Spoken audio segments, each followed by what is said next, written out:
Hello, everyone, and welcome to another edition of the Talking Football podcast. I'm delighted to say we're joined this week by former Carlisle United favourite, Lincoln City, of course, amongst many others, Dean Walling. Deano, thank you very much for coming on. You're welcome, Eric. No problem whatsoever. No problem whatsoever. It's great to have you on, Deano. Great career in the game. Before we touch on that, I know you've got your coaching academy and stuff like that. In terms of the current restrictions at the moment, is it affecting you guys and the work that you do? Yeah, well, I run a multitude of academies. We have from 4 all the way through to 1920. So we run our development academy for the 4 to 16-year-olds. That's stopped at the moment, so we can't play any football. We have some of the leisure centres we used around Lincoln are all closed at the moment. Yeah. I also run a BTEC at the HND program, which is a college program, and the university program. We've been running for about the last 5 years. So we have the 16 to 19s on that program. So we've got those lads on Zoom doing their education program, having the BTEC on Zoom. We've got them on Strava. I do some online fitness with them, fitness and conditioning with them. So we're keeping them active. We're keeping the minds active. They're still getting into the lessons, but at the moment it's only 50%. So it's difficult. There's no out on the pitch work. We've got no where we can go and play and get all the lads together and train and play matches. So that's all stopped. So it's difficult at the moment, but we're managing to get through okay. Yeah, it's a tough time, isn't it? Looking at the career then, Deano, you were born, of course, in Leeds back in 1969. Growing up, were you always kicking the ball around as a young boy? Yeah. I'm a Leeds boy through and through. I won't shout too loud from the roof. I know Carlisle and Leeds have got a little bit of an affinity with each other, but from a young age, 4 or 5, when it was safe to go in the backfield, and it'd be morning Wembley games and 2 coats down, as goals, and playing in the bottom field all day. I mean all day till it started to get dark, and then you start thinking about, actually, I'm a little bit hungry as well now. So it'd be next goal. It'd be next goal's a winner, and whoever's ball it was always won. Yeah. From there, and then went into a primary school and middle school and high school. Played for Leeds City boys. With some really good players back in the day at sort of like 10. That's when 10, 11. David Batty, good buddy of mine from Leeds United, and Bats at Newcastle. Blackburn, played for England, missed a penalty like he did. But good mate of mine, and Gary Speed. Bless him, Gaz was a good friend of mine. So we had a really good youth team. Simon Grayson, Brian Dean. Wow. So we had some really, really, really good players. Dino's one of my best mates now because he's from Leeds as well. So scored first Premier League goal. Yeah. So Big Deansy, me and Big Deansy are like that, thick as thieves. So it's I've always come from a football background. Right from a wee lad. You go and watch Leeds when you were a youngster? You go to Ellen Road? Yeah, I used to be a ball boy at Ellen Road. Wow. Mate. Yeah, in the late mid-80s. Yeah. I used to be a ball boy because I was a schoolboy there. So I was at Leeds United from 11, 12. Yeah, playing in the schoolboys for Leeds United. And we'd play again. We'd get back, and all the schoolboys would be ball boys. So with ball boy back then in the day. So I've grown up with Leeds United all my life, really. Yeah, you must have been living the dream back then as a youngster, Deano. I mean, your boyhood heroes there. Guess it must have been a great time for you. Yeah, there was some. Looking back, there was some real legends there. Billy Bremner was a manager. When I was there, Billy, Scottish international, you'll know Billy Bremner. Yeah. One of the best Scottish players that's ever lived. Peter Lorimer. Hot shot, Lash. Yeah. I looked up to Lash. And the later end of his career, he's 35. He was still at Leeds, and he was still hitting them in from 20 yards. It's something that you don't lose. So there was a lot of Leeds greats still there, and some on the coaching staff. Norman Hunter, He was on the coaching staff. But grew up and stood next to some legends, really, Leeds United. Yeah. Back in the day, and there was some good players back then. When I was there, sort of as a kid growing up, like Sir John Sheridan, Dennis Irwin, Terry Phelan. Yeah. There was some really, really, really good players back in the day. And they was all just coming through, and obviously now they've all come through, and some of them are managers, some of them are head coaches.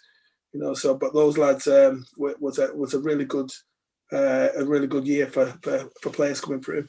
Yeah, I guess do you clean anybody's boots and stuff like that? Yeah, clean Billy's boots. Got kicked up the arse by Billy as well. got 2-footed by Billy as well. Oh man, Billy in training, you a game of rondo. Oh man, if that came anywhere between him and you, he'd come off the ground 2 foot. Yeah, wouldn't even think about it. He was that passionate, Oh, and forgot my mentor as well, really, Eddie Gray. Yeah. Eddie Gray was my mentor. He was, and Jimmy Lumsden. They were, when I was, at 15, 16, it was like, I was only slight. It's really weird. I was about 8 stone at 16. Honestly, yeah. Wow. And it was, and Eddie was a manager. Eddie Gray was a manager, and he could see something in me, and he decided to give me an apprenticeship. So I will always be grateful to Eddie for that, because he could have said, no, you're not big enough. And as I went on over the couple of years, put on the weight and put on the power, got into the gym, and then when Billy came, Billy actually released me from Leeds United, which, I wasn't happy about at the time, but who would be being released from your hometown club. And then I went to Rochdale, and Eddie Gray was the manager at Rochdale. So Eddie brought me to Rochdale, and that's when I got my start at 18, really, in the professional game in the old Division 4. Yeah. So that's probably 1980, probably 88, 1988, 89. That those late 80s, I got my break in professional football.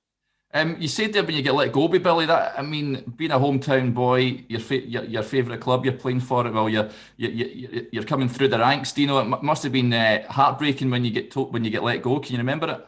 Yeah, of course I can remember. Yeah, I remember, players going in before me, and I remember Gary Speed going, and I remember David Barry going in, and then coming out saying, "Yeah, we've got a pro contract," and I sort of like looked around the dressing room, and I was like, "This don't look good.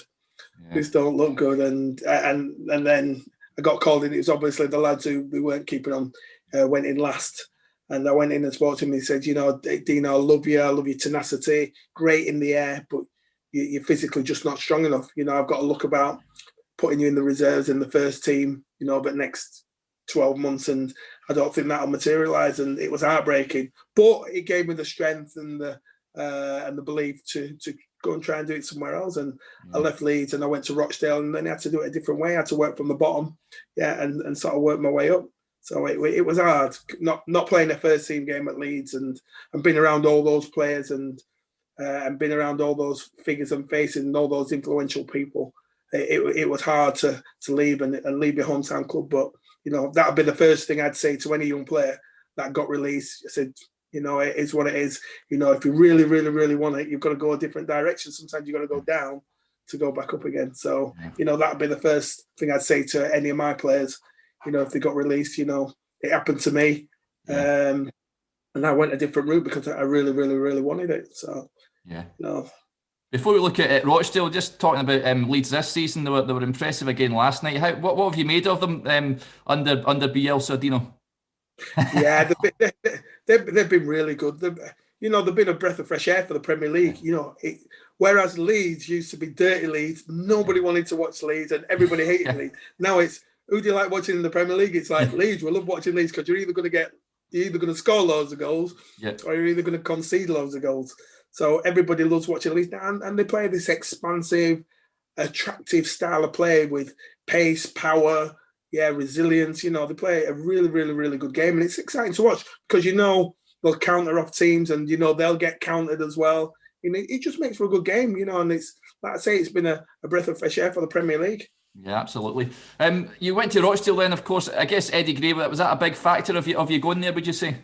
Yeah, 100%. Yeah, Eddie was the manager, and Eddie had signed me at Leeds at 13. Had these games in the juniors and the intermediates and the resis at Leeds. Didn't get a pro contract, so I said, "Come and play for me and learn your trade." Basically, I was still a slight lad then. I was 6 foot, but I was really, really thin and skinny and gangly. But I could jump in the air. I was playing up front then, and I was good in the air. I was flicking things on for people, and Eddie believed in me. He said, "We'll get you in the gym. We'll build you up," and he did. I didn't score a lot of goals as a centre forward. I'd always played centre forward all my life. I'd played centre forward when I was at school. When I was in the juniors, I'd bang goals in for fun, right foot, left foot in the air, but I wasn't quick. I was sort of like, in the box. I was just like one of those old school that you don't actually see now. You don't actually see an old school 9 anymore. So it's either a false 9, or he's running in the channels. And I stood and used to play with a big one and a small one back in the day. Big one flicks it on for the small one, So at Rochdale, I didn't score many goals, but I learned my trade. I was only 18, playing in Division 4 at 18. It was a big thing, because we had some big old strong lads in there and some big old clever players in there.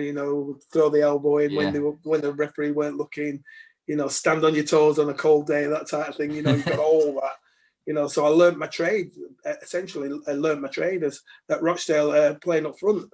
And I really enjoyed it, but I wasn't a natural goal scorer. I was going to say that, being a young boy like that, Deano, and then playing against these men, experienced pros, was it intimidating in like the tunnel and things like that, and on the park? Of course it was intimidating. I remember I played for Rochdale. We played Wimbledon. Played Wimbledon in I think it was the FA Cup. It was one of the early rounds in the FA Cup. And they had Vinnie Jones, Laurie Sanchez, Terry Phelan, John Scales, Carlton Fairweather. Oh my days! Dave Besant. I was like 18. Yeah, and back in the day, I think you only had one sub, maximum two.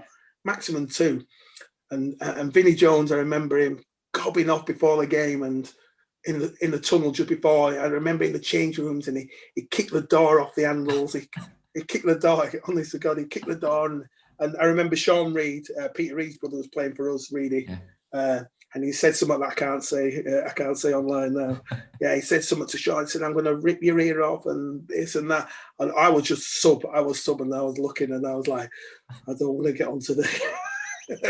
I was like 18, and this was all going on, and these pushing and shoving each other, and I'm like, really, is this what it's all about? Is this what it's all about? And Vinnie Jones was intimidating people and topping people and elbowing people and kicking doors off the hinges of changing room doors and punching holes through the wall and everything. I was like, I don't think I want to be part of this game today. So I was like on the bench thinking, please don't put me on. Please don't put me on.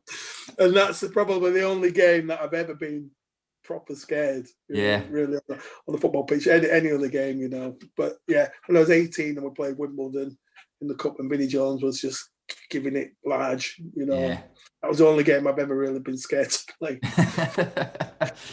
See, when you're at Rochdale, Eddie went to join Hull City, didn't you? When you were there, were you sad to see him go?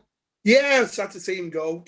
When you've worked with somebody for a lot of years and they leave, and then somebody else comes in. You don't have the same ideas. You don't have the same beliefs. I know Terry Dolan came in. Terry Dolan was ex-Hull manager. He came in, and Bradford City manager. He came in, not say he didn't like me. It wasn't his type of player. And then let me go at the end of the season. So, but Eddie was always been my mentor, and always will be. He'll always be the person that I look up to and think, gave me the start in the game and believed in me. So for me, Eddie Gray will always be a god to me. Yeah, you went and had and you probably. Because he was class. He was class. Oh, absolutely. Wow, that boy was class. Yeah, going down the left wing, he had twinkle toes, mate. Yeah. I watched some of the games when he played for Leeds back in the late 60s, early 70s. Eddie Gray was a player. Yeah. Was a player. Yeah, that goal against Burnley, I think it absolutely fair, didn't it? He went round about 7. Yeah. After about 25 passes as well. Oh, wow. You went to Canada for a wee bit, didn't you? What was all Yeah. that about? Yeah. So after I left Rochdale, I got a phone call from a guy called Len Cantella. He was chief scout at West Brom, and said they were starting a team up in Toronto, a team called Kitchener. He said, "Do you fancy going to play for the summer?" And I just left Rochdale, and I was devastated really, because got released again. You've been released twice, and now you're thinking to yourself, I maybe need to start rethinking and reevaluating my life, so to speak. So I thought, I've got nothing to lose. Yeah, let's go out and play in Canada. So I went out to play over in Canada, a team called Kitchener. A guy called John McGrath. You probably know it. He's ex-Celtic. Yeah, he played for Celtic. John McGrath, and it was a new team, and they just got a couple of English players in, and they got players from all over Canada coming in. It's quite a good club, and it was well run, well organised. We played some really good games. We played out in Vancouver, out in Winnipeg, Manitoba, Nova Scotia. So we used to fly to all our games.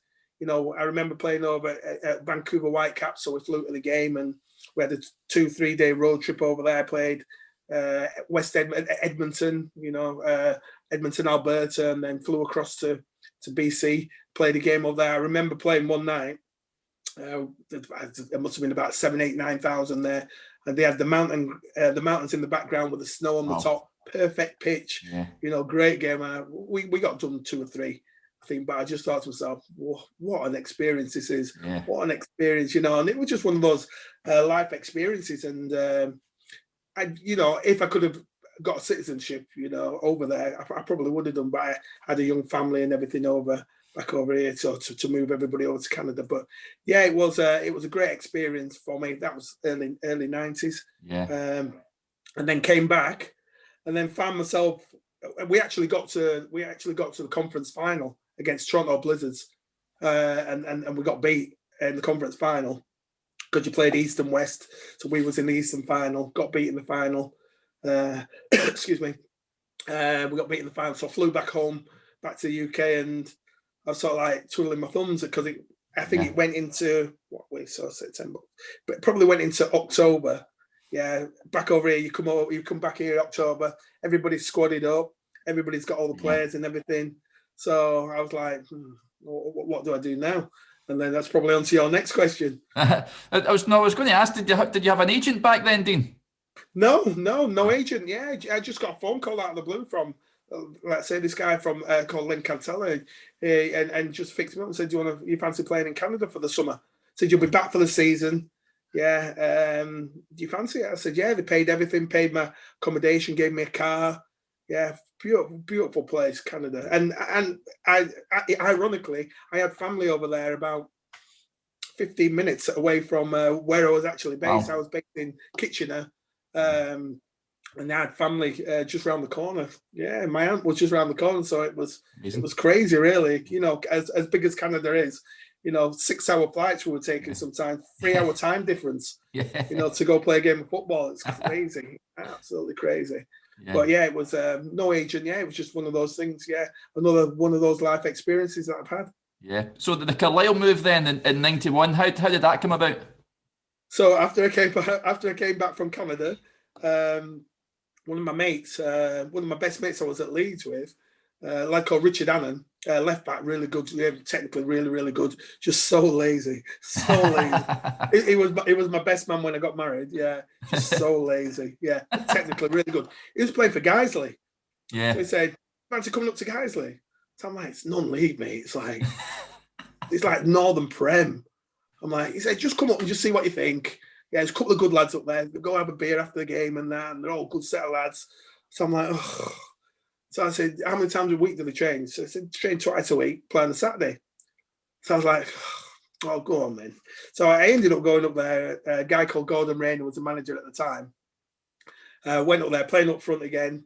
First game, first touch, ball comes across from a corner, boom, top corner, header. I was like, second game, ball comes across, back post, header, boom. Yeah, so it's like 2 goals in 2 games. And this guy said, "Are you gonna?" I said, "I'm looking for a club. I'm looking for a league club. It's like October now."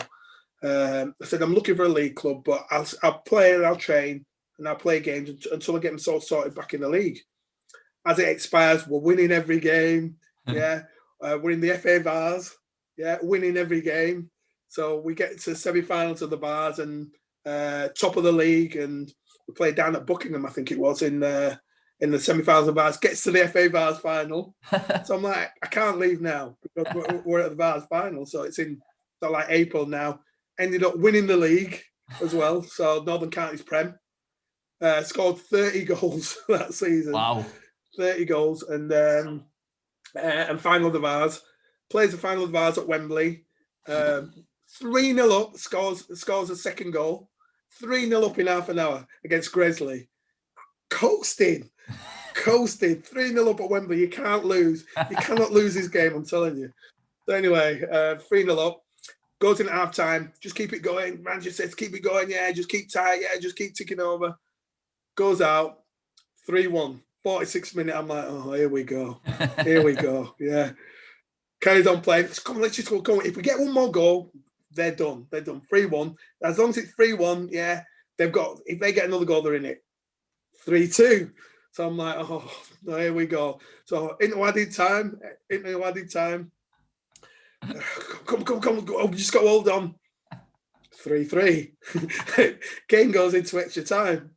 I can't believe we chucked a 3-0 lead away at Wembley. Yeah. First half of added extra time. 4-3. We're down 4-3. I'm like, we're done. We are done. Yeah. So anyway, 4-3 down. I'm thinking we're done. Yeah. All I'm thinking of is we just get a corner somewhere, and I'll score from a corner. Excuse me. Last minute of injury time in the second period, 4-3 down. We score 4-all. Everyone's going mental. Wembley's got about 8,000 in it. Yeah, seemed like it was 80,000. Yeah, Wembley's got first time I'd ever played at Wembley. Yeah, by the way. Yeah, so everyone's going mental. Yeah, 4-all, mate. We was lucky. Yeah. We was lucky. Last minute of added time in extra time. So 4-4. I had the replay at Bramall Lane. Corner comes across. Yeah, do it again. Boom. Yeah, in the replay. Wins the replay 3-1. Wins the replay 3-1 at Bramall Lane. Really, really good day. Played really well. We played some really good football back in the day for a non-league side. Played some really good football. Some really good lads there. Yeah. So Carlisle, I knew Peter Hampton because I was at Leeds with Pete. Pete was one of the older players back then when I was an apprentice, and Pete and Aidan McCaffrey was at the game. So Pete knew me, and he must have known I'd scored a few goals. He said, "How do you fancy coming up to Carlisle?" I was like, "Where?" He said, "Carlisle." I said, "Where?" He went, "Carlisle." I said, "I don't even know where it is, mate." I said, "I'm a Leeds lad." I said, "I don't know where Carlisle is." He said, "Come on, have a little look round." Aidan said, "Come up and have a little look round in the pre-season, and then we'll just have a chat." So anyway, I got 30 goals. They're wanting me to sign again, guys, because they'd gone up, won the Vars. I said, "No," I said, "It's league football. I can't." I said, so I went up, spoke to Andrew Jenkins. Yeah, such a lovely man. Yeah, I still speak to him now, the chairman there. So we're talking 1990, 91. Yeah, spoke to Andrew. Yeah, sorted me a deal out. Yeah, sorted me a little B&B out to live for a bit. Yeah, and that was it. That was the start of the journey. Yeah, started my Carlisle adventure. Then I left Leeds. I moved up to Carlisle. Bought a place up in Houghton, and that was the start. But back in those early days, same again. I played up front. Yeah, I played up front in those days. Didn't really get many goals, but always gave 110%. You know, and I think some of the fans knew he maybe not the best striker, but he'll put a graft in, he'll put a shift in, and you know he'll give you 100%. And I think that's where the affinity comes from, because that's what all I've ever done for Carlisle. All I ever done was give 100% and run and chase.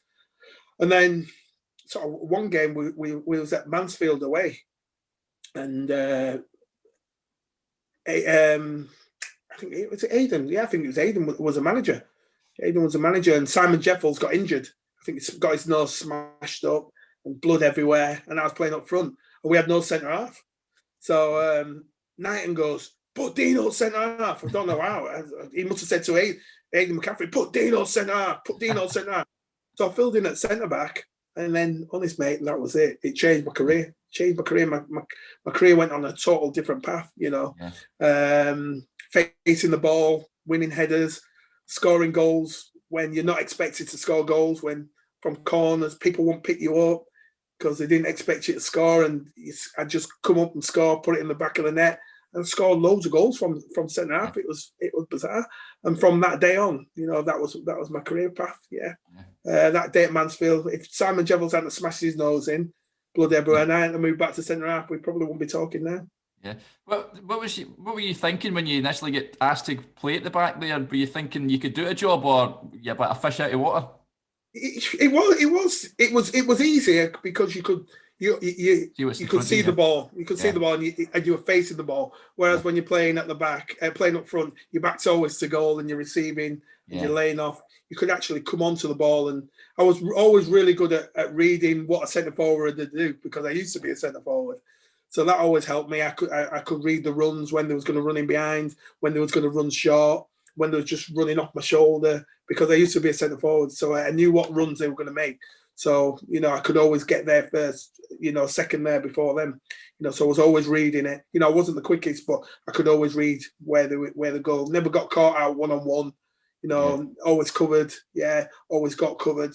So it was good for me. But it took a good season to learn my trade. I remember sort of playing shortly after I went back to centre back. We played Norwich in the Coca-Cola Cup, and Chris Sutton was playing up front.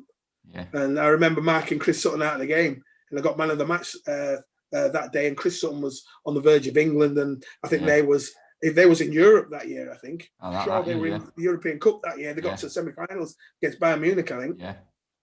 And I marked Chris Sutton out of the game that day. So I thought, I could probably do this. If I'm marking Chris Sutton, I don't think I'm going to come across anybody as good as him in Division 4. That gave me the confidence to take on this role as a centre-back. Yeah.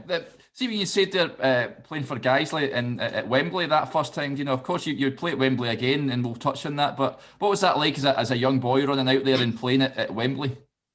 Man, I remember the goal, mate. I remember the goal. Yeah. About 20 minutes in, just slid in at the far post and ball rolled in the back of the net, and it's like the best feeling you've ever come across. Playing at Wembley for the first time is always the best time because you don't know what to expect.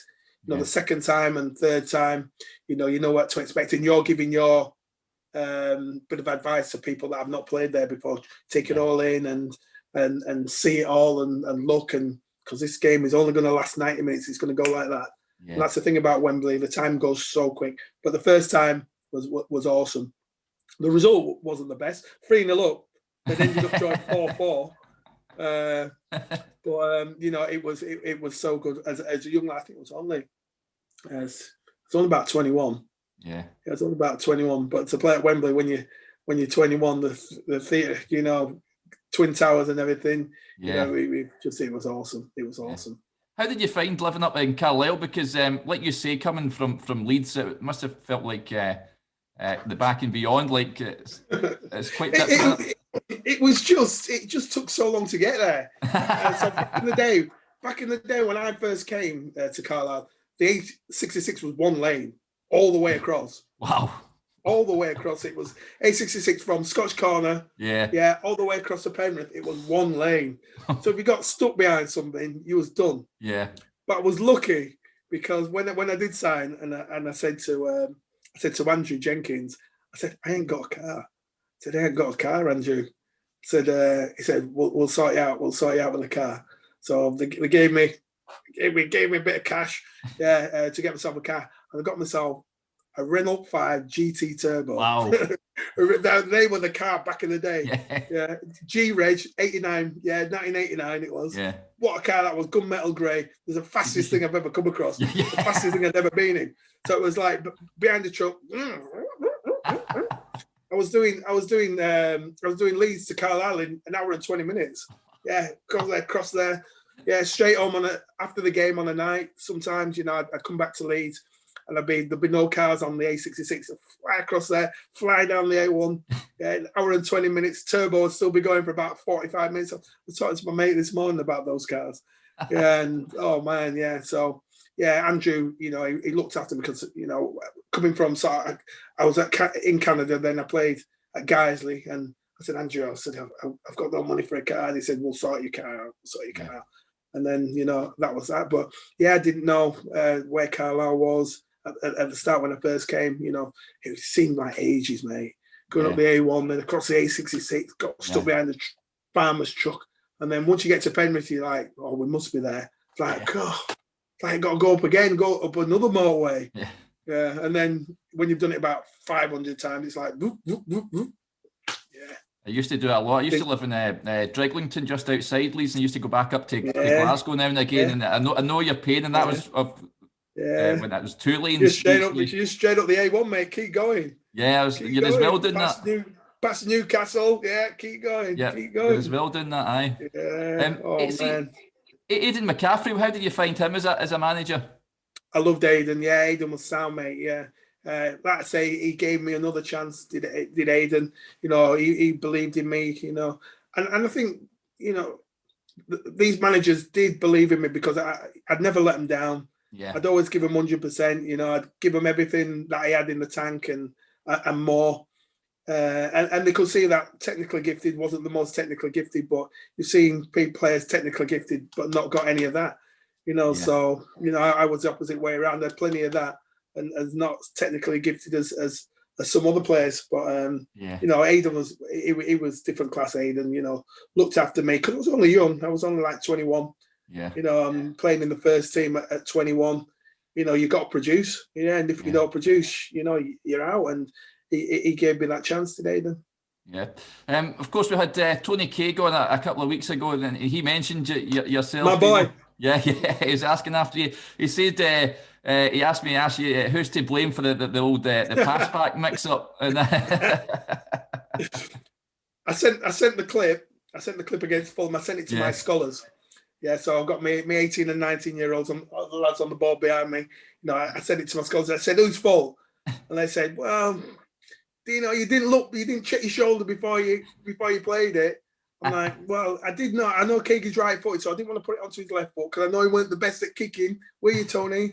Yeah, weren't the best at kicking. You could have controlled it as well. But to be fair to him, it went over a massive bump. Yeah, I see that, yeah. It hit a massive bubble. Yeah. He went to kick it, and then it ended up in the back of the net.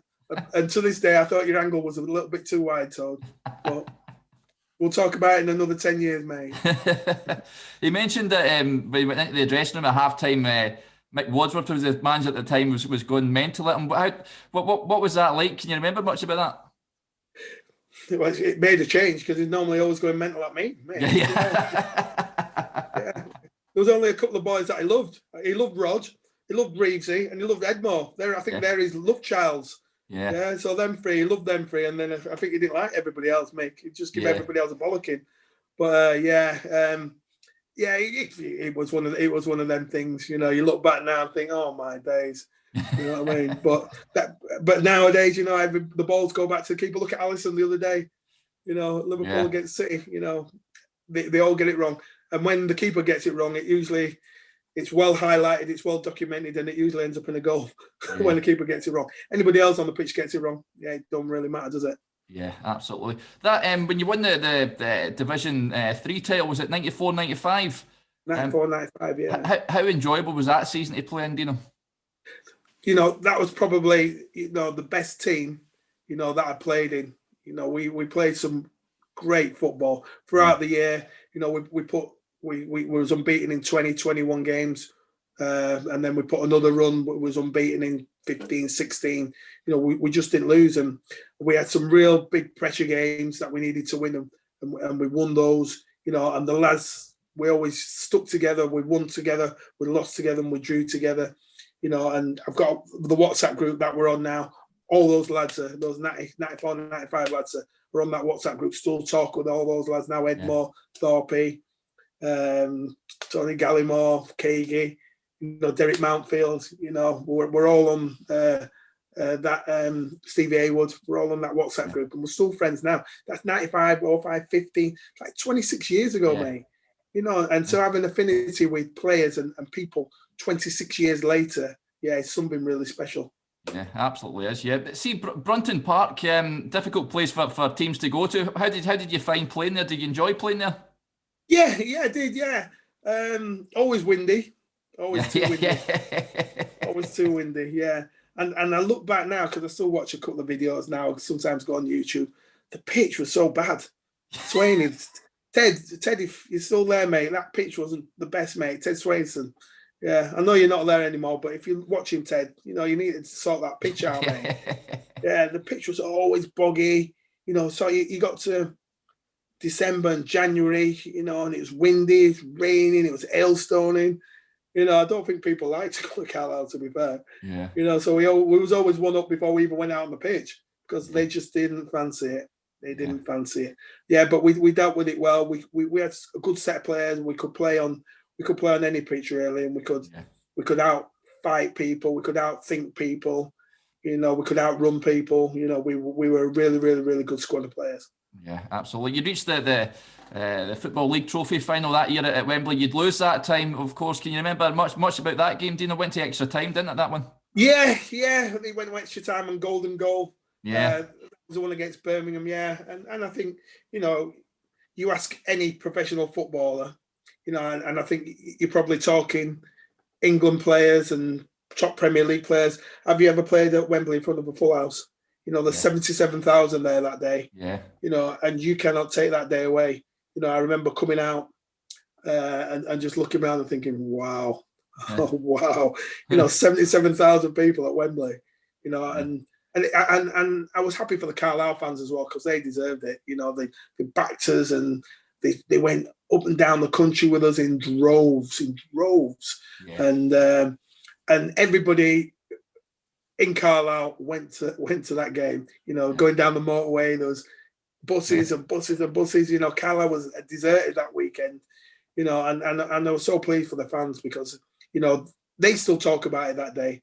Yeah. They still talk about, remember that first Wembley, and nobody, you speak to Carlisle fans, remember the first Wembley? Oh, Deano, great, great, oh, their memories, that first Carlisle, that first Wembley, great day, oh man, yeah, that was someday, that first day, walking out walking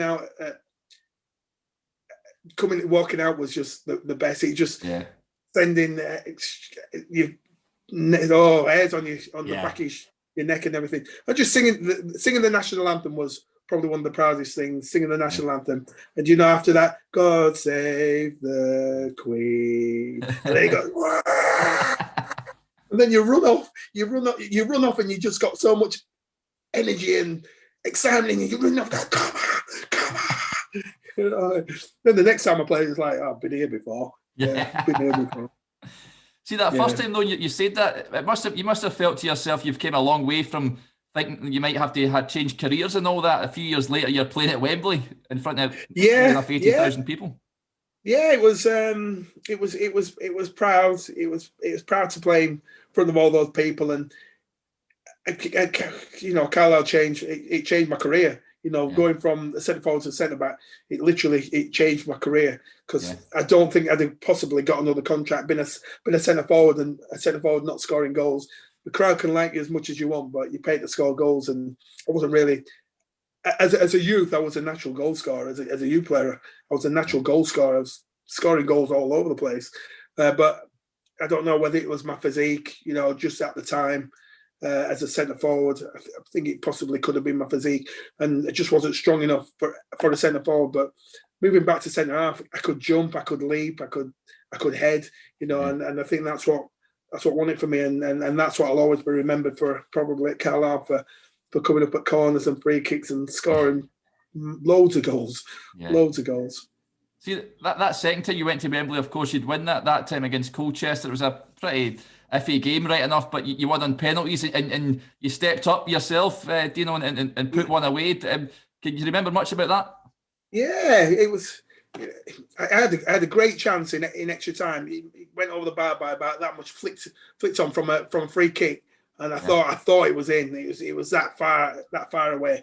And as it went into penalties, you're an older pro now, and I'd never taken really penalties before. I'd never really practiced penalties before, and what I said to myself, I'm not going to let any of the young players take a penalty before me. Because there was Rory Delap, I think there was Matt Jansen, there was Lee Peacock. Yeah. There's no way I'm not stepping up and letting them, take a penalty. And if they miss, it'd be one of those things. So I said I'm gonna step up and be one of the senior pros, which is what I was at the time. Yeah. And I know for a fact, when I stepped up, people would probably go, no, not Deano, not Deano. Yeah, exactly. Yeah. So I stepped up and to the plate, and put it in. It was a pretty good penalty, actually. Yeah. Right down in the bottom corner, keeper had no chance. Yeah. But I remember thinking there's no way I'm going to let the young lads take a penalty before me. I probably couldn't even live with myself. Knowing that I had the chance to be accountable for it. So. Yeah, it was good though. It was the longest walk ever from the halfway line. Yeah, and I remember just walking, thinking I'm just going to walk here, and I remember all the Colchester fans booing. I'm like, I'm gonna have to hurry up. So halfway from the halfway line to the penalty spot, halfway I thought I'm gonna have to start jogging. So I put it down, and just took a deep breath and picked a corner. Yeah, and put it in and finished them off. Yeah, Keegan was a hero that day. Yeah, it's a couple of great saves. And Owen Archie. Yeah. Scored every penalty. Yeah, every penalty all season. He must have had about 9 or 10. Like you'd have backed him all day to score because he took the one before me. And when he missed, I was like, oh my days! If I missed, we're done. Yeah, so I probably had the most pressure on my penalty really because he just missed. They scored. So if I missed, it'd have been game over. Yeah. So I think I handled the pressure well, to be fair, mate. Yeah. Guess it was a good night that night. I mean, Tony said you get chucked out Wembley after you just stayed in the bath and all that and celebrating. I think so, yeah. What I can remember, yeah. And then I think we went back to Carlisle. I don't know if we went out that night, but yeah, those are great things that you remember. The good things. It was just different class. It was great to remember again. And that iconic strip you showed me as well. Where in that? What a strip that was. Yeah, deck chair. Yeah. I don't know whether you can see it on the wall up there. There it's there. Yeah. You don't see strips like that anymore. Yeah, signed by all the lads, that one. Yeah, it's got every single signature on it. Yeah, Wembley 1997. Wonderful. Yeah. So, see, you left the club in 97, not long after. Deano, what was it, the thinking behind that? Were you sad to leave at the time, or were you ready to leave? Honest, it was Michael more than anything. It was Michael. So it always is. Yeah. Always is with Michael. What happened was I was out of contract. We just won at Wembley. We just got promoted, and my contract was up. So I said I wanted X, Y, Z. Chairman, he said no, I can't give you that. I'm like, we've just won at Wembley. Yeah. We just won the league. Yeah. I want a new contract because I'm looking to buy a big house. I've got a house in Carlisle. I'm just looking to move to a big house. Just what I thought I deserved. And I'm not bothered about what anybody else is on. I wasn't one of those type of people that said, "Oh, he's on that. I want that, or I want more." I just wanted what I thought I was valued at, and I said, "I want a new contract. I want this amount of money." We can't do that, Deano. I'm like, "You can." He said, "No, we can't do that." So when Merv got sacked, Merv got sacked, John Beck from Lincoln must have rung Mervyn Day, and said, "How come you've been sacked?" Because obviously we weren't doing too bad. We'd lost a couple of games, but Merv was always going to take us in the right direction. Always great coach, Merv. Yeah. And John must have spoke to Merv. This is really, really bizarre. John must have spoke to Merv, and my name came up into it, and I don't know how it came up between them. That I was out of contract. Within 20 minutes, my phone rings. Yeah, John Beck's on the phone. We want you to come and sign for Lincoln. He said, "What are you on? What have you asked for at Carlisle?" And I told him what I asked for, and he said, "Right, we'll give you that all day. We'll give you that, and we'll give you this." Wow. So I'm like, "Oh, right, okay." So I had to go back and tell Michael. Actually, no. I said I've had enough. I said I've been here 6 years. Yeah, been at Wembley twice, got promoted and everything. I'm looking for a new contract, and the chairman tells me he can't offer me a new contract. I can't mean that much to him. You know, as much as I love the place and I love the fans and it's my spiritual home and everything, I had to look after myself. I had to look after my family and everything. And I remember telling all the lads, I said, I'm going. We played on the Saturday, and I said, I'm going to Lincoln on Monday. Yeah. I'm going to Lincoln on Monday. I'm out of contract. If I break my leg on Saturday, I'm done. You know, I've obviously got no contract or anything anyway. I said, I'm going to talk to Lincoln on Monday, and I didn't tell the chairman. I didn't tell anybody. I just told a couple of the lads. I said, I'm going to Lincoln on Monday. I think I'm going to sign for Lincoln. So I went down to Lincoln. Went down on the Monday. I looked around the training ground and everything. Went to see the chairman. Agreed a contract. Yeah. Then I remember John Reams, the chairman at Lincoln, had to ring Michael Knighton because I'd not told the chairman I was going. So chairman, I said I'm at Lincoln. He goes, "You where?" I said I'm at Lincoln City. He said, "What are you doing there?" I said, "I'm signing for Lincoln." So he said, "You can't sign for Lincoln." I went, "I can. I'm signing for Lincoln." And then I put it onto the chairman. So they'd agreed a fee. Then I came back to Michael. He said, "What have they offered you?" I told him what they'd offered me, and he said, "I'll match it." I said, "It's too late. It's too late. I've given them my word now." And that was the last time I spoke to Michael on the phone. Yeah, I said, I've given them my word now. And then I signed for Lincoln. I signed for John Beck, and they were in Carlisle were in League One. We was in League Two, but we was gonna get promoted. Well, I did really well. Scored a load of goals again. Gave me the captaincy after like 3 games. I remember him bringing me into the office. We're gonna make you captain. I'm like, I don't want to be captain. I'm gonna piss someone off. He said, "You're gonna be captain." I'm like, I don't want to be captain. He went, "You're gonna be captain." So I'm like, oh God. So I remember my first game. I think first game was Leyton Orient. I think I scored in my first game, and then second game was Scunny away, derby. Local derby, corner, top corner again, wins 1-0. Then that was it. The crowd loved me. All the players respected me. So I got that captaincy, and I didn't get any crap for it really, because that's what can happen. You know, sometimes you get a captaincy and you don't perform. You know, you got to get the respect from your dressing room, so to speak. And it was good for me. Scored 2 goals in my first 2 games. Scored quite a few goals. I think I got 10 that season from centre back. And the lads, great set of lads. Welcome me. You score 2 goals in your first game. Straight away, the lads love you. You know, and the lads know you're fitting in and you can do the job. You know, so that was good. I had a good time at Lincoln. We got promoted that first year. Good. Yeah, really good. Yeah, it's funny you mentioned the Carlisle contract situation. Tony pretty much said the exact same when he left to Blackpool. He was down in Blackpool, and I think Michael said, I'll match it. And he asked to put it in writing. He says, "Oh, no, just come back up the road. We'll sort it tomorrow." He went, "Nah, we've been trying to sort it for 6 months." It's a very similar story, you know what I mean? And I think there'll be a lot of players unbelievable.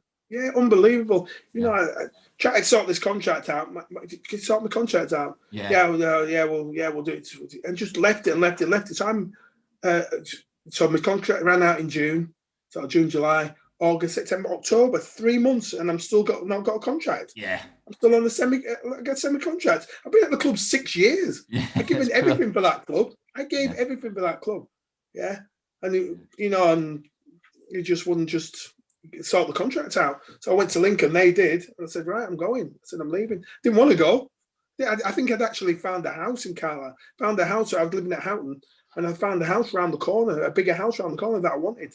Yeah. And I thought, no. I said, no. I said, you've dragged me along for 3 months, without a contract. I could have broken my leg in any game. Yeah. That'd have been it. They'd have just finished me. So it was sad to leave. But prior to that, we haven't even spoke about it. I nearly left on our first promotion with Carlisle. I nearly left to go to Preston. So at the end of the season, I remember John Beck was a manager again, because he chased me everywhere. John, he was a manager, and Gary Peters, at Preston, and they wanted me to play at the back with David Moyes, and that was when we just got promoted, and we just got promoted, and Preston was still in League. League 3 was then, third division, wasn't it? Yeah. Preston was still in third division then. They was going to get promoted that year. They had Kiddo, they had Moisey, they had a really good team then. Simon Davey, Simon Davey there, they was going to get promoted, and they said, I want you to come and play with David Moyes. So I went to Preston, in the summer. I still had I think I must have had a year left on my contract at Carlisle. And I went to Preston to look. They showed me around. Offered me a contract and said, we want you to sign. And it just didn't feel right. It just didn't feel right at the time. And I know we'd gone up, and I just got player of the season at Carlisle. I don't know. It just didn't feel right. And I was happy where I was and everything. And I turned them down. So I went for talks. Agreed the contract, agreed terms and everything. And I remember Gary Peters ringing me up and said, are you signing? I said, sorry, Gary. I said, I'm staying at Carlisle. It just doesn't feel right. And he was good about it, Gaz was. And, so I could have been a Preston player. Boo! You talked about John Beck. Of course, you'd play under him at Cambridge as well. What was he like? He's proper old-fashioned, old school, isn't he? Proper old-fashioned, proper old school, But John was a pioneer. John was doing, in 1996, 97, when I signed for Lincoln, John already had the fitness coaches. John already had match analysis. John already had the creatine and the weights and the fitness and conditioners. John had everything. The ice baths, all these players going to the deep cryo chambers and everything for recovery. John had a bin of ice. You had to get in after the game. Unbelievable. Ice, a bin, one of those. I've seen them. Big bins. You had to get in that after the game. Exactly. So John was doing that, and I think his problem was he got stigmatized for this long ball that he used to play. And then when I was at Cambridge, we tried to get it on the floor. So we'd play 20 passes, and then it went long one time, and everybody go boo, boo. So he had this stigma to him that he just couldn't get rid of. Because John was a really good player in training, played for QPR and everything. John, really, really tidy player, really good feet, but had this stigma of the long ball, and he just couldn't get rid of it, mate. And that was his ultimate downfall. But great guy. He was another one that believed in me, chased me everywhere that I went. John, chased me, wanted to sign me, and like I say, when he was at Cambridge, signed me again at Cambridge, signed me at Lincoln. And he knew what I was capable of, because I did it. I always did it to his teams. Did it to his teams. We spoke before we started the chat about Armand Oney. You'd play with him at Cambridge, of course. When we asked him about John Beck, he says he'd never experienced anything like him. He used to go mental in the dressing room and things like that. And he was just a young kid thinking, what is going on here? John had his ways. Honest, I don't think I've ever had a manager that was so prepared for a game. He'd watch their team and he'd have all their set pieces on the board. He'd have individual dossiers on players. His preparation was good. Food. Rest. Prep was different class. I think he was just in the wrong era. He was in the wrong era. People were looking at him as if he was crazy. But now, it's just natural. It's just normal now. You've got your fitness and conditioners. You got your analysis. You got your nutritionists. We had sports psychologists coming in, talking to us. He was doing all that, mate, in 1997. As soon as Arsene Wenger came, 1999 at Arsenal, that's when it all started to change. And, you got the players coming in, not eating kebabs anymore, started to eat good food, not having pints of beer after the game, maybe have a glass of wine with your meal. and that's when it all changed when Arsene Wenger came in, and that's when the culture of the players started changing. All these foreign players coming in and who'd been doing it for years, But John just looked like a nutcase. Yeah. What are you putting him in an ice bath for? Obviously, now. Why are you putting him in a cry chamber? Yeah, because it helps your muscles relax and helps your muscles recover. That's why. Yeah. But I think it was just a wrong time for him. Yeah. See, before you went to Cambridge, of course, you'd have a wee spell at Doncaster and Northwich Victoria as well, didn't you? You had a wee spell there. Yeah, Donny was Ian Snodding was the manager at Donny. Yeah, and I knew Snods from Leeds, and that was another thing. I was at Lincoln. Yeah, because I went from Lincoln, and we just got promoted with Lincoln, and I'd not played for a bit because I had a double hernia, and I was struggling to get back from this double hernia. I'd had an operation on it, and I had a year left on my contract. And Snods rung me up and said, "We're in the conference. We're desperate to get out of the conference. We've got a big backer, that'll look after your contracts and everything to get us out of the conference. We're moving from this ground at Bellevue." Yeah, of course you are. It's like 20 years later they moved. We're moving out of this. We're moving out of Bellevue into a brand new stadium. Yeah, it's all going to happen under this chairman. He said, "Do you fancy it?" I was like, "Well, it's non-league, mate. I'm still playing in the league. No, we just got promoted." So it was a case of me getting back in the team, and the team was sort of had evolved a little bit at Lincoln. Bought a couple of new players in because I'd been injured, and then they'd offered me a 3-year contract. So I was like, 1-year contract, trying to get back in, 3-year contract, still playing. So I had to sort of like weigh it up a little bit, and then I said to Snods, he rung me up and said, "Are you going to sign?" So I said, "Yeah, I'm going to come and try and help you out." So I had 3 more years security, rather than a year and not guaranteed to play and stuff. So I've had some decisions in my career to make, and I think I've always made the right choices. So I went to Donny. Yeah, things didn't materialise there well. Snod got sacked. Steve Wignall came in. Yeah, instantly, me and him just didn't get on straight away. Just think Steve didn't. Yeah, he was a manager at Colchester when we beat him when we beat him in the final. So I think that had something to do with it. I'd been on my honeymoon. That was 1999, 2000. 2000. Yeah, I think it was year 2000. I was on my honeymoon, and I came back to training. I'd already booked my honeymoon, and he wanted us back because he'd just taken over the season before. He wanted us back in early, and I said, I booked my honeymoon already. I went to New York on Concorde for my honeymoon. Yeah. And then from then, that was it. When I came back late for pre-season, I think I came back a couple of days later than everybody else because I'd had my honeymoon, which was already booked.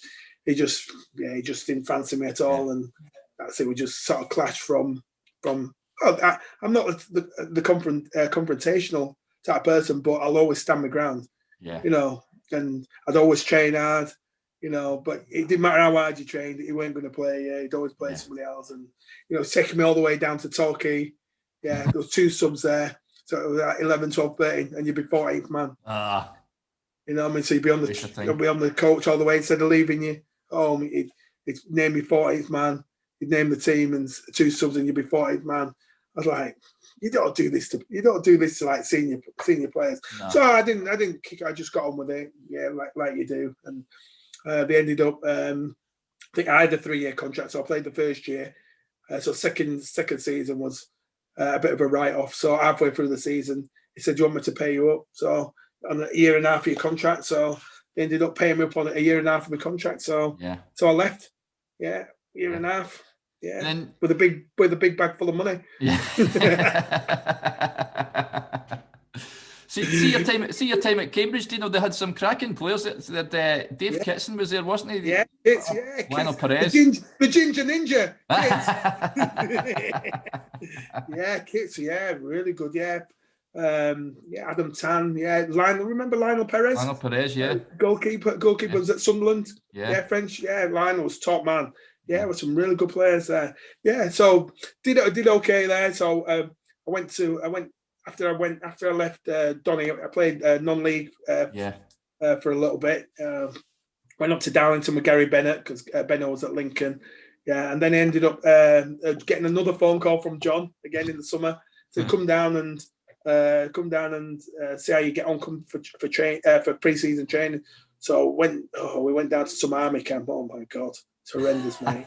Running up hills at 5 o'clock in the morning and stuff like that. Oof. Some PT, some army PTs. Yeah, get up there, Bills.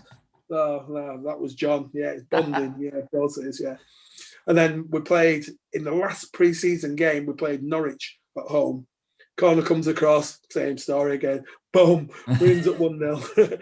Wins 1-0, and he got me in the office after and said, do you want to? I'll offer you a year's contract. So I had nothing to lose really. Yeah. He's offered us a year's contract. Yeah. So I played for that year. Halfway through that season again, John got sacked. John Taylor, the legend, that is John Taylor. Yeah. Yeah. Played there with Deano Dublin, John. Yeah. Cambridge legend and everything. Yeah. Got the job. So I was like, oh no, here we go.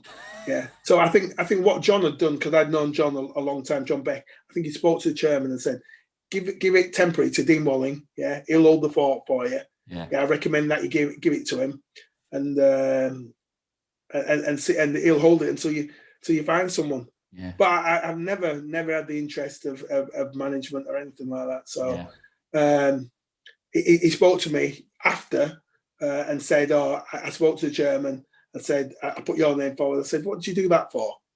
So I said, I thought you'd do well. So anyway, John Taylor got the job. And you know what I'm going to say next.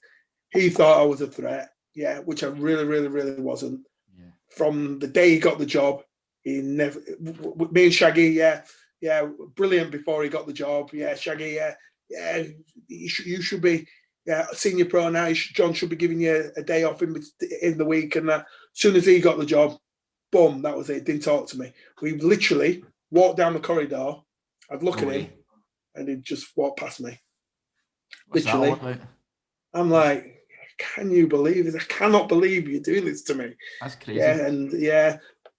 But you just never know what is around the corner in football. Yeah. Never even spoke to me. Made me train with the kids. Yeah, made me train with the youth team. Yeah, didn't even train with the first team. As soon as he got the job, the first thing he did was ostracize me straight away. Yeah, so I'm no threat to him. But I wasn't a threat anyway. Never wanted the job. Never had any intentions of going into football management. I just wanted to play. Wanted to play. Yeah, so I played every game up until then. He got the job, never played again. He maybe played one game, if that, or maybe sub one game. Armin said that as well. He said when he came in, he was just sort of, did he get a sniff after that when he came in as well? So one of John's players.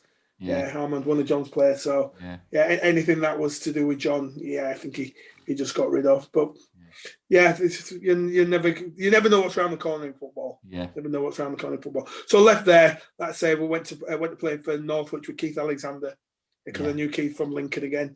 Keith was a Lincoln manager. Yeah, love Keith. Bless him.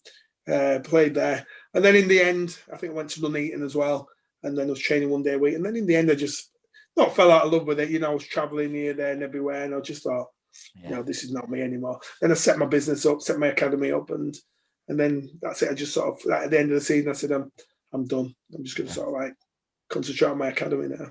Yeah, but see during your career, Deano, you played for St Kitts and Nevis, is that right? You went to represent them. How did that all happen? Yeah. That was again when I was playing for Lincoln. I was captain at Lincoln, and they was playing in the World Cup qualifiers. So Sess Pod, I knew Sess from Leeds. He's a Leeds guy. He's part of the education program at Leeds United. Yeah, he gave me a call and said we've got a chance to get 2 overseas players. So there was myself and Kevin Francis, big Kev from Stockport. From St Kitts. Yeah, so we went over. They flew us over there. I think we played against Jamaica, Trinidad and Tobago, and believe it or not, we played Brazil under 20s, and you never guess who was playing. Wait, Ronaldo wasn't playing, was he? Yeah. No way. He was playing. Yeah, up front. Yeah. Wow. We got done 6. We got done 6 by Brazil under 20s. Yeah, and he was playing. Oh my God, what a player! So as a claim to fame, really, who's the best player you ever played with? Yeah, Ronaldo. Yeah. The original. Class. Yeah, the original Ronaldo. Yeah. Yeah. Oh my God, I think he must have been 18 at the time, Oh, he was 17, frightening, 18. wasn't he? Yeah. Oh mate, quick, Yeah. strong. Yeah, it was awesome, mate. And that's probably one of the best games I've ever played in, really, that under-20 team, because it was just, I had a smile on my face because I was just watching them knock it about and pass and move and rotate and score and celebrate, and it was brilliant. It was brilliant. So, yeah, so that was a good experience. Playing over there. Yeah, I managed to get myself a goal in one of the games. It was against Haiti. I scored. Yeah, so it was basically. It was called the I think it was a Gold Cup. It was sort of the pre-qualifiers before the qualifiers. So that the qualifiers of Jamaica, USA, all the South American teams. It was the one before. It was called the Gold Cup. Yeah. So yeah, we didn't do very well. We didn't do very well. But again, another footballing experience that I've got. Yeah. See, something that's quite an issue at the moment. Deano, of course, I think Kick It Out said this week a lot of players been abused online, like Anthony Martial and Marcus Rashford and that. What was that something that you encountered as a player back then? And how disappointing is it to see that these players are sort of having to be subjected to that sort of stuff? Yeah, it's really disappointing because we've come on a lot, but it's still there. It's still there. I can remember back in the late 80s when it was really, really, really bad. I remember playing for Rochdale and going to places like Blackburn and Burnley and Wigan, bottom of the 4th division games and getting stick from the crowd on the side. You know what I mean? Really getting stick when it was really, really, really bad. So I think you grow up with a bit of thick skin, but looking back, it's no different. It's no different. You should have been able to report it to the authorities. Back then, everybody sort of like turned their head and looked away, and it was all forgotten. And what happens now, definitely doesn't happen. Back in the day, you look at the lads that play for West Brom, Surrey, just Brendan Batson.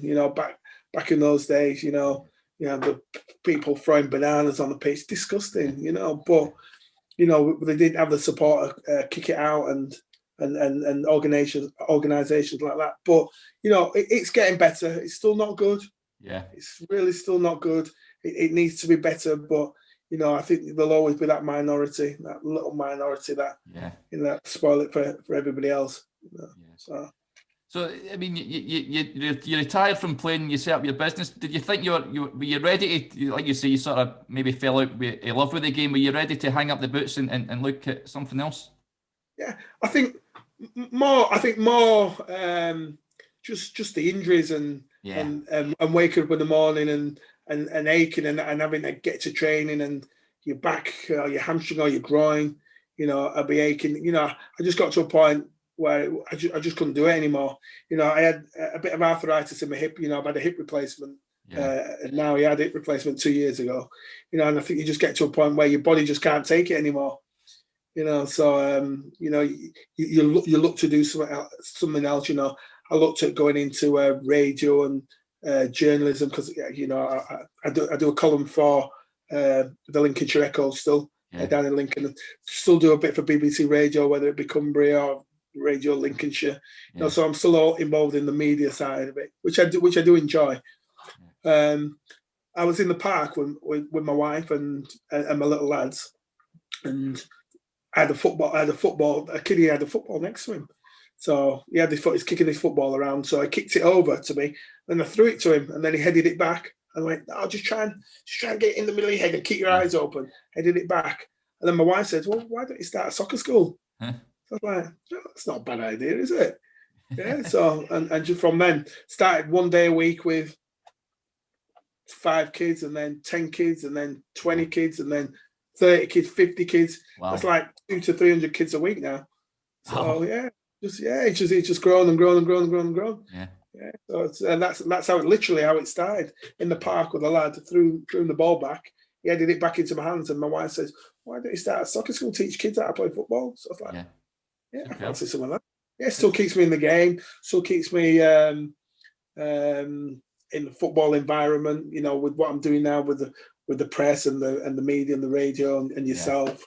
You know, it still keeps me in that football mentality. So, you know, my life since I left school at 16, my life has been football every single day. Yeah. You know, I've never had a proper job. I've never had an office job. I've never, you know, I'm rubbish at home, like putting pictures up and stuff like that. I'm like, my wife does all that. She does all the DIY stuff. If I can't do it, you know, we get the decorators in to do it. I don't do any stuff like that. I'm rubbish, mate. I'm rubbish because all I've ever done from 15, 16 is play football every day. Yeah. I'm lucky, yeah, but you make your own luck, don't you? Absolutely. If anyone wants to get in touch with you, the work that you do, Deano, your academies and what have you, how do they go about getting in touch with you? Yeah, just on my Twitter at Deano's Pro Soccer, deanosprosoccer.com. You know, I'm always putting things on Twitter, what we're doing on my college course. You know, we have a bit of a crack with the lads at Football Bobbles and stuff like that. They named a hat after me, you know, up at Carlisle, you know. So, you know, at Deano's Pro Soccer or Deano's Pro Soccer Academy, you can always get hold of me and contact me. Yeah, website is www.deanosprosoccer.com. You know, anyway, you can catch me. Just in Deano's Pro Soccer, you know, you can catch me on any of those handles. Superb. Well, it's been absolutely terrific having you on, Deano. Thank you very much for coming on the podcast. You're welcome, mate. It's been an absolute pleasure as always. You know, Carlisle will always hold a massive place in my heart, and when I can get up, I'm always up there once or twice a year to watch a game, or once or twice a year to see a couple of friends up there, you know, because I still have friends from when I first moved up there. So, yeah, absolutely fantastic, mate. It's been a pleasure.